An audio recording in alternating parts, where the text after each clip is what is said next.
Bienvenue sur cette vidéo, ici Spartan et Leonardus. La vidéo que tu t'apprêtes à regarder et toutes celles de cette série de vidéos proviennent de mes cours publiés sur digitalpainting.school intitulés Blender pour le concept art et l'illustration. C'est une grosse formation en 10 chapitres pour apprendre une des méthodologies les plus utilisées dans l'industrie des artistes aujourd'hui, et tout ça avec le suivi d'artistes professionnels via le forum des cours. Si jamais tu veux en savoir plus sur ces cours, tu as le lien sous la vidéo qui te renverra vers la page de présentation des cours. Un dernier point rapide, je te conseille de suivre ces vidéos directement sur le site. Ça permettra d'avoir accès à ta progression, de télécharger les fichiers des cours et même d'avoir le suivi des formateurs. Et tout ça gratuitement, il suffit juste d'être connecté au site. Allez, Leonardus, place à la vidéo. Alors, nous revoici sur Blender, je t'invite à créer un nouveau fichier général, comme je viens de le faire, et on va débuter enfin le corps de notre robot. Dans cette vidéo, on va s'attarder donc au corps, qui est une espèce de cylindre arrondi, et aux petites oreilles. Ça va nous permettre de voir les toutes bases de la modélisation. Alors, dans cet espace, ici, on va simplement faire clic droit, Join Areas, hop, et on enlève comme ça. Notre timeline, on n'en a pas besoin. Alors, ce que je te conseille de faire tout de suite, c'est de faire CTRL-S pour enregistrer le fichier. Donc sinon, tu peux très bien passer par Fichier, Save, sinon CTRL-S. Là, tu as la fenêtre d'enregistrement qui va s'ouvrir. Comme tu t'en doutes, hein, c'est ici qu'on va pouvoir renommer notre fichier. Donc, étape 1. Voilà. Et donc, lorsqu'on fait Save Blender File, ça va te créer un fichier Blender, donc l'extension c'est .blend. Ici, tu peux bien sûr choisir le dossier, hein. Si tu veux, tu peux remonter avec la flèche, tu peux revenir en arrière, en avant, etc. Moi, il m'a mis ça dans le dossier que je voulais, donc c'est bon. À gauche, tu as aussi des raccourcis vers tes différents disques durs, vers différents dossiers, et également vers les dossiers récents que tu aurais pu utiliser, donc ça, des fois, c'est très pratique. Allez, j'enregistre mon fichier Blender et maintenant, à chaque fois que je vais faire CTRL-S, il va écraser mon fichier. Et comme ça, on ne perdra rien. Ça va de soi, mais je te le conseille comme sur Photoshop ou n'importe quel autre programme, fais tout le temps des CTRL-S. Ça doit devenir ton raccourci préféré. Allez, je te propose qu'on commence. La première chose qu'il faut que je t'explique, c'est la différence entre le mode Object Mode et le mode Edit Mode. Donc là, cet objet, c'est ce qu'on appelle un mesh.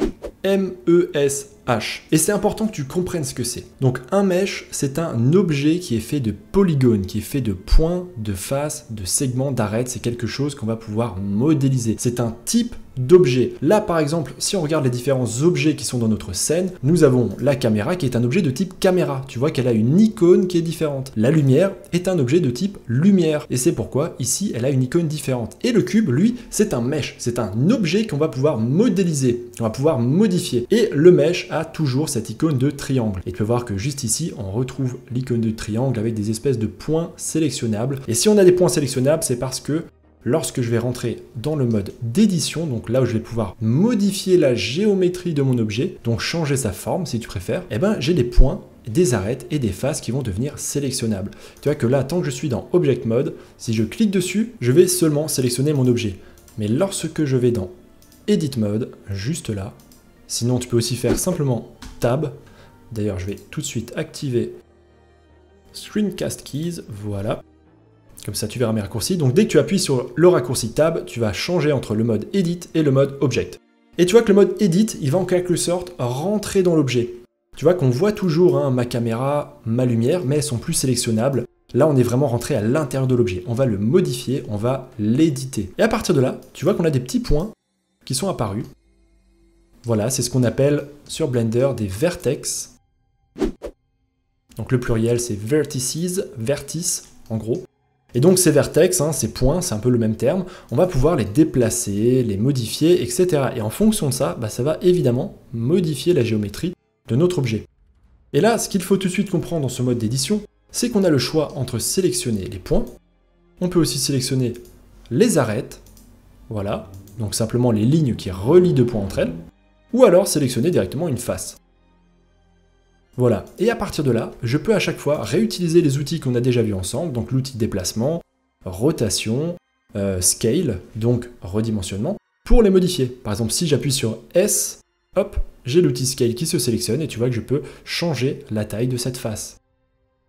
Et je peux aussi évidemment la changer simplement sur un axe. Par exemple, si maintenant je vais annuler, si je fais S, X, je vais le redimensionner sur l'axe X. Si j'appuie sur Y, hop, il va me changer ça pour l'axe Y. Si j'appuie sur Z, et bien là, il ne va rien se passer parce que sur l'axe Z, on est tout plat.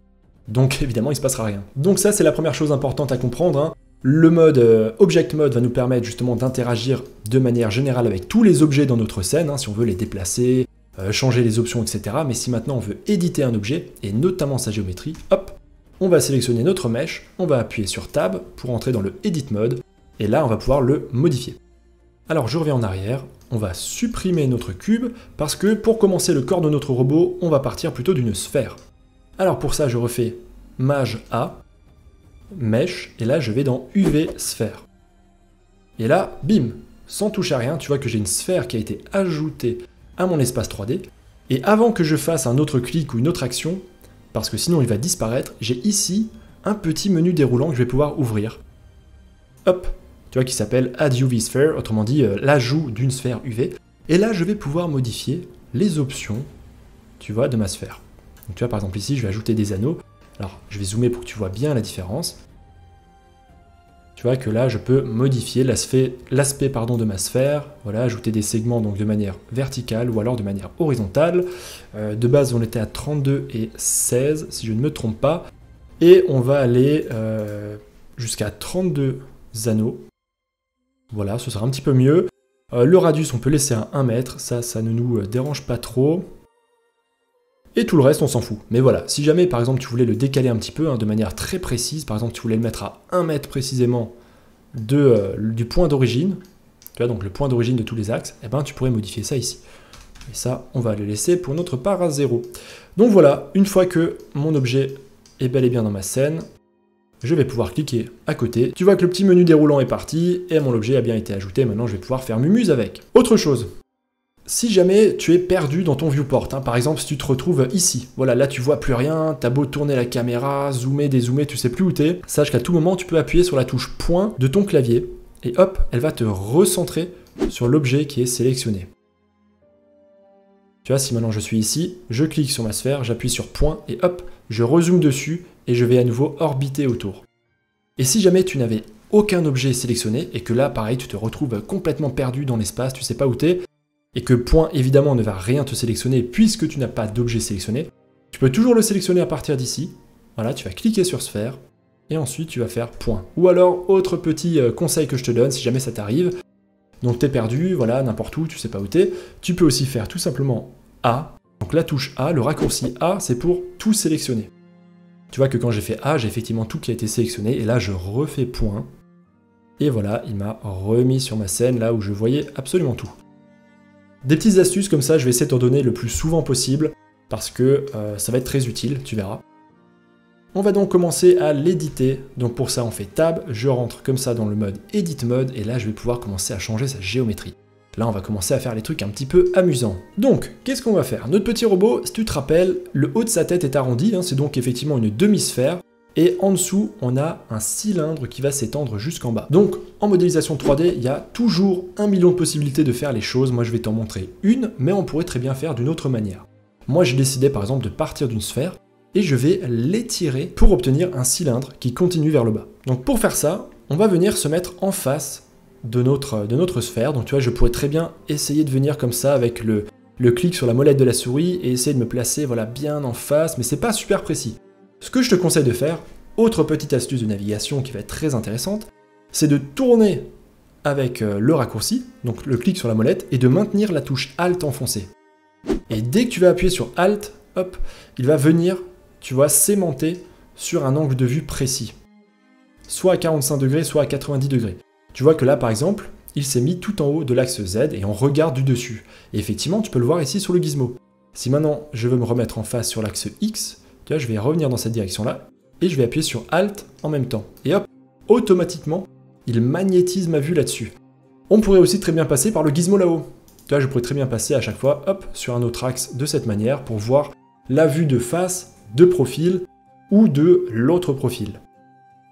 Une dernière astuce de navigation que je te donne encore, je sais que ça fait beaucoup de choses, c'est la troisième possibilité, et c'est ça qui est bien avec Blender, hein, c'est que ça te laisse un choix infini d'options d'utilisation, c'est d'utiliser les raccourcis clavier qui sont sur le pad numérique, autrement dit les chiffres. Si maintenant, sur le pad numérique, j'appuie sur 1, tu vois que ça me replace ma caméra du viewport sur cet axe, sur l'axe Y. Si j'appuie sur 2, ça me change encore l'angle. Et à chaque fois que je vais appuyer sur 2, tu vois que ça va me le déplacer un petit peu. Bon, ça, je m'en sers pas souvent. Donc 1, c'est cet axe-là. 3, c'est l'autre côté, tu vois qu'on arrive sur l'axe X. Les touches 4 et 6 vont te permettre de te décaler autour, voilà. La touche 7, elle est bien pratique, je m'en sers assez souvent, c'est pour passer très rapidement en vue du dessus. Donc celle-là, je m'en sers vraiment très souvent parce que quelquefois, tu vas vouloir par exemple déplacer avec précision tes objets et donc tu vas vouloir les voir d'au-dessus. Donc soit tu fais ça en appuyant sur Alt, soit tu fais simplement la touche 7 sur le clavier, ou alors la touche 1 pour le côté, etc. Voilà, en tout cas là je t'ai donné 3 méthodes, soit le gizmo, soit les touches de clavier, soit la touche Alt avec la molette. Donc nous ce qu'on va faire, c'est qu'on va la regarder de face ou de profil, peu importe. On va choisir cette vue-là, et ensuite on va sélectionner ici toute cette moitié. Donc à chaque fois que tu fais une sélection, demande-toi toujours si tu es en mode face, en mode segment, ou en mode point. Et tu vois qu'à chaque fois que je sélectionne un autre de ces modes, ça me change ma sélection. Enfin, ma sélection est la même, mais ce n'est pas la même chose qui est actif. Là, ce sont les segments, et là, ce sont les faces. Et quelquefois, tu verras que ça fera une différence selon que tu bouges des points, des faces ou des segments. Et évidemment, c'est à nous de jouer intelligemment avec cette sélection. Donc là, j'ai sélectionné ceux que je voyais. Et je pourrais effectivement très bien les déplacer vers le bas. Donc je vais faire G pour bouger les choses, et je vais faire Z pour les contraindre sur l'axe Z, donc autrement dit, pour rester sur l'axe vertical. Mais si je fais ça, qu'est-ce qui va se passer? Eh ben, c'est que j'ai déplacé uniquement les points, les faces et les segments qui étaient face à moi, face à mon point de vue. Tout ce qui était derrière, tu vois, n'a pas été sélectionné. Donc là, il faudrait le refaire, il faudrait les resélectionner, les déplacer, etc. La petite astuce, et je te la donne tout de suite parce que tu vas t'en servir non-stop, hop, c'est de faire Alt-Z. Encore un raccourci bien pratique, Alt-Z. Sinon, tu peux cliquer ici sur ce petit bouton. Ça te permet d'activer la vue X-Ray, les rayons X comme ils appellent ça.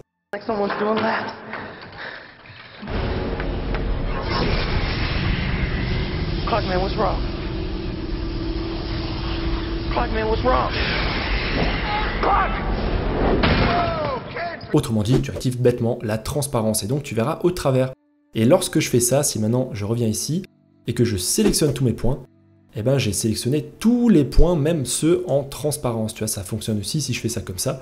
Bah, j'ai sélectionné ceux de la face de devant, mais aussi ceux de la face de derrière. Et d'ailleurs, petite astuce, à tout moment, je peux appuyer sur la touche point pour me recentrer sur ce que je viens de sélectionner. Même si je suis dans le mode Edit et que j'ai sélectionné, par exemple, juste un point. Voilà, j'ai sélectionné le point là-haut. Je veux me centrer dessus rapidement. Hop, j'appuie sur le raccourci point.